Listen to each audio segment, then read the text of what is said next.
All right, Sixers get the big win, and that's what they need to do. I guess you can only do so many things when you're having to scoreboard watch, and we will keep you updated throughout the postgame show because that is what we're talking about. Postgame Live is brought to you by Cure Auto Insurance, Amy Fiddle, Jim Lynam, and Mark Jackson, and we're going to be talking about the Celtics and the Magic game because really, Coach, they put themselves in a position because of some of the losses and obviously injuries and things like that where they have to scoreboard watch, but there is a chance if the Celtics win that they'll be hosting that 7-8 game.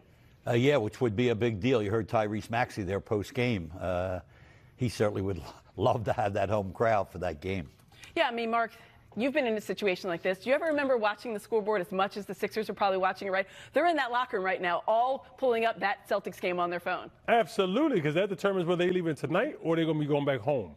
So it's very important that you watch that game. And, like, I've been in this situation. You're on the bench, like, after the game, coach take you out, and you talking to people in the stands. What's the score? What's the score? Like, I'm quite sure they was doing that, too. Yeah, I don't think anybody's been this interested in a Celtics result ever.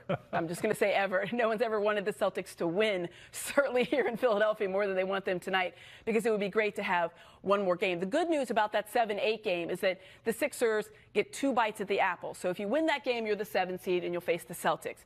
If you lose that game, the 7-8 game, you get another chance because then you play the winner of the 9-10 game for a chance to be the 8 seed. So I think that's really important, Coach, when you're thinking about it. Yes, you want to win one and be done with it, but it's nice to have 2 chances. Yeah, in both home games. Right. Yeah, that rather than have to, just the idea of traveling, going to Orlando, it's so much more simplistic.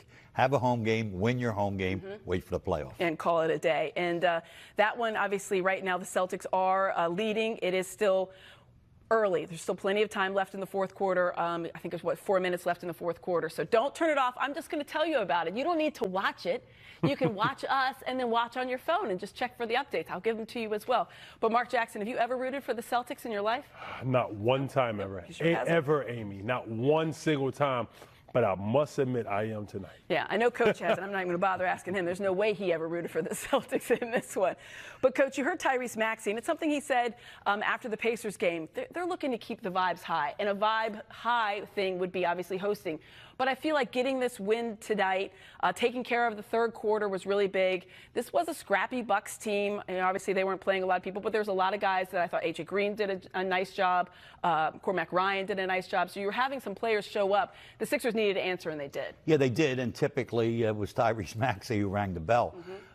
He had, I think, 5 points at the half and went for 16 in the third quarter, made 7 out of 8 field goal attempts.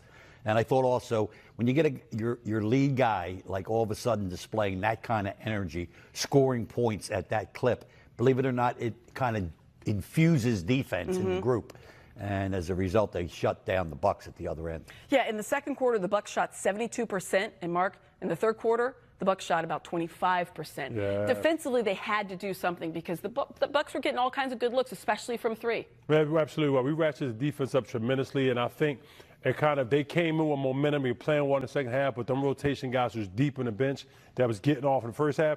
All that came to a halt in the sixth. Okay, fellas, they had their fun. Let's kind of put them in their place right now. Yeah, Sixers went on a 22-4 run in the third quarter to put the game away, really, and then they just kind of cruised from there. The only blemish would be that Kyle Lowry didn't get that 3 at the end. Everybody was clamoring for it as I was sitting courtside for that one. That was a lot of fun. But it was a good game. You want to end on a high note. This is the Bucks team, obviously, Coach, not interested in winning. But the most important thing is the Sixers took care of their business. Now they're having to wait. But can you take something away from this as far as everybody stayed healthy, which is no small feat for this team, of course, and you got to see different rotations, guys kind of get that flow out there. Yeah, I think it was after the Pacer game that Tyrese Maxey alluded to the fact winning is a tonic. And they had, lost 3 straight games and then had a nice win at the Pacers and then to win tonight. So you have 2 straight games. You're in that play-in situation, and you might get a bonus out of it with a home game. So I think psychologically they're in a real good spot. So we do know one thing. The Raptors won handily. No surprise there as they were playing the Nets, a team that is completely disinterested in winning.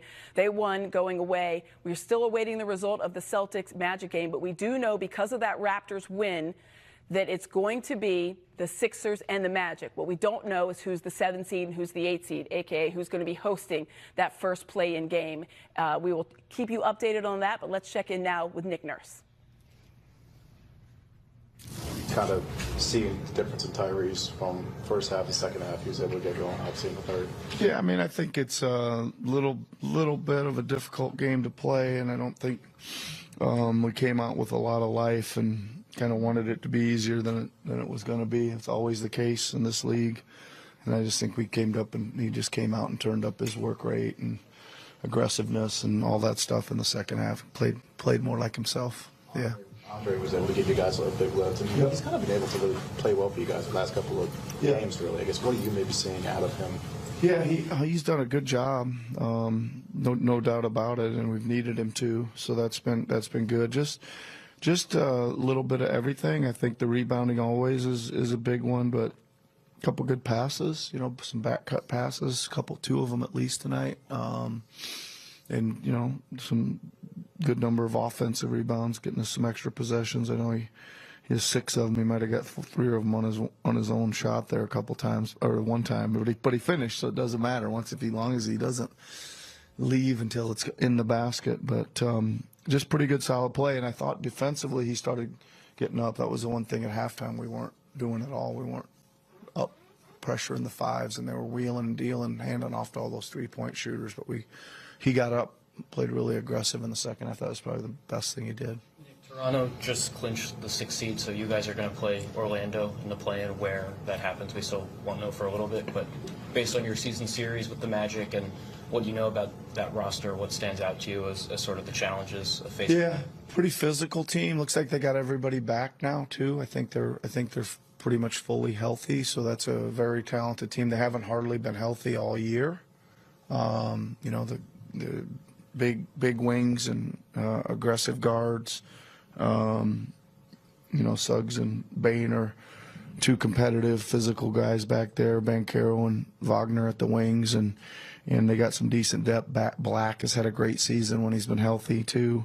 So very, very good, very talented team. They've been, one of many teams in the league that hasn't been very healthy this year. So it'll be a really tough game.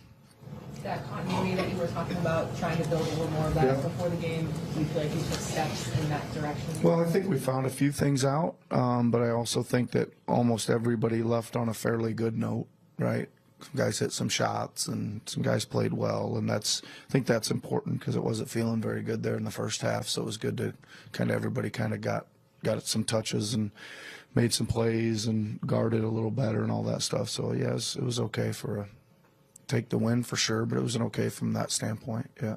Another 82 games in the books. I mean, obviously you're not done yet, but when you look back on, I guess, the entirety of the regular season, maybe where do you kind of see the team played well, needed to improve, where you kind of maybe assess the season? Yeah, I mean, I think the overall assessment is as choppy as it was again, injury-wise. I'm glad we were able to handle that a lot better. I thought a lot of guys improved and a lot of guys filled in and did really, there was, I think, moments for almost everybody over there. And that was, was really important considering, certain times especially. I think we were missing 4 starters for a good stretch there, and those guys were able to pick off a good, probably a little under 500, but pretty close, and keep things going, which I think was hugely important. So, I'm pretty proud of them for hanging in there and battling through the adversity and all that kind of stuff. I think we got a lot of ceiling to go yet. I think there's a lot, so hopefully we'll get to play a bunch of games and keep improving. You think about the fact that Adem and Justin, this will be their first postseason experience. As a coach, do you do that more as you're excited for them, or is it more like big task? Yeah, I always view it as everybody needs it. Right, you need it. Let's hope we get into a playoff series, right? Because I really think it's so valuable for everybody. I mean, even the guys that have been in them a little bit needs. VJ obviously needs it. Right? Tyrese needs some more. I think it's invaluable experience, and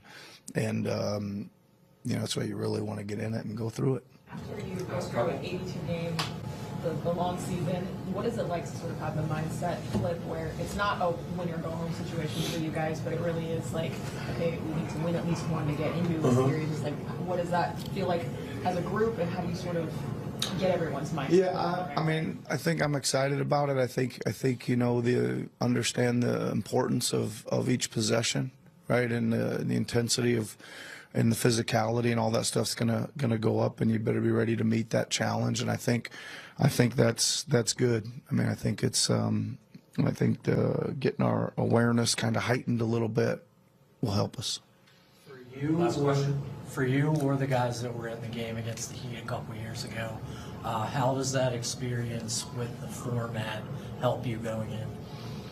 Well, I think there's a couple guys that have been through it, so that always helps. I don't think it hurts, that's for sure. I mean, I think it was a pretty tough game, and that one needed to get into the second half as well. It was a game we had to stay with and keep finding our way, and I'm sure that'll be the same against Orlando.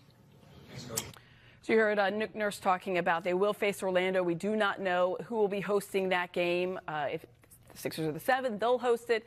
If the Magic beat the Celtics right now, that one is in a nail-biter. Coach has been giving Mark and I the updates right now, and we're just like, time is moving very slow on that one. But if the Celtics lose, then that would be the Magic would be the 7th seed, and the Sixers would head in there. As a coach, he's sitting up there. He knows he's going to play the Magic. But, Coach, when you're thinking about it, he has no idea what day he's playing, where he's going. Yeah. How unnerving is that? Yeah, I was just thinking of it, listening to him speak. If, in fact, they're at the Magic, they're going to play Tuesday, which means they're on a flight midday tomorrow. Mm-hmm. And that would be going through my mind, to be honest with you. Not so much I'd be scheming about how we're going to beat the Magic. I'd like to know what the schedule is, because if it's the probability would be if, in fact, Boston holds on to win, my guess is the game is on Wednesday. So you kind of have a casual light day tomorrow. A lot of guys you wouldn't even want to come to the building. And then you start getting serious and prepping on Tuesday. So the schedule's a big deal right now. That's what I'd really be thinking about. Yeah, it's a lot to undertake, because while they've played, obviously they play 3 times a year, being Eastern Conference opponents, they have not faced each other, the Sixers and Magic, in 3 months, Mark. Yeah. Sixers do have the season series. And that's a lot of time in basketball. That is a lot of time. Listen, 3 months ago,